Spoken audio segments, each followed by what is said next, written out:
તો ગાઈસ અહીંયા મેં સવારે ફટાફટ ઉઠી ગયો અને ઉઠીને મને રોટલી બનાવવાનું મન થયું તો હું રોટલી બનાવવા માટે એક વાસણ લઈ લીધું હાથમાં અને વાસણ લઈને ફટાફટ મેં તો લોટ કાઢી લીધો ડબ્બામાંથી લોટ કાઢીને એને ચાળણી વડે ચાળી લીધો ચાળીને પછી હું તો એને બરાબર ચાળ્યા પછી મેં એને બાંધી દીધો લોટ બાંધ્યા પછી ફટાફટ એની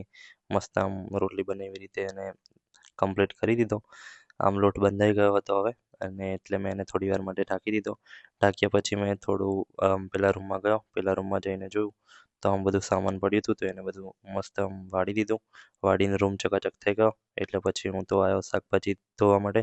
ધોઈ અને રીંગણ હતા તો રીંગણને મેં શેકી લીધા રીંગણ શેક્યા પછી પેલી એનું ઉપકરણ કાઢીને રીંગણાને આમ મસ્ત શેક્યા રીંગણ શેકાતા હતા એટલામાં મેં એને બરાબર આમ ઉપરથી બી એના છોલડા આવે એ કાઢી લીધા છોલટા કાઢતો હતો ધીરે ધીરે અને આમ થોડી વાર લાગતી હતી છોલટા કાઢવામાં ગરમા ગરમમાં મજા આવતી હતી એના પછી હું ફરી અંદર આવ્યો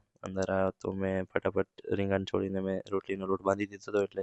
રોટલી બનવા બધી હતી અહીંયા થોડી રોટલી બચી હતી એ ટોટલી રોટલી બની ગઈ અને મારું શાક બી રેડી થઈ ગયું હતું એનો વિડીયો શૂટ કરવાનો બાકી રહી ગયો એક ઇમ્પોર્ટન્ટ કોલ આવી ગયો હતો તો આ શાક બનીને રેડી છે તો હવે હું ખાવા માટે બેસી ગયો મસ્ત ગરમ ગરમ ખાઈ લીધું અને તમને આ વ્લોગ કેવો લાગ્યો એ મને કહેજો ખાવું હોય તો આવી જાઓ ચલો અને ટીવી દેખતા દેખતા તારક મહેતા જોતા જોતા રીંગણનું શાક અને રોટલી ખાધું ચોમાસાની ઋતુમાં મજા આવી ગઈ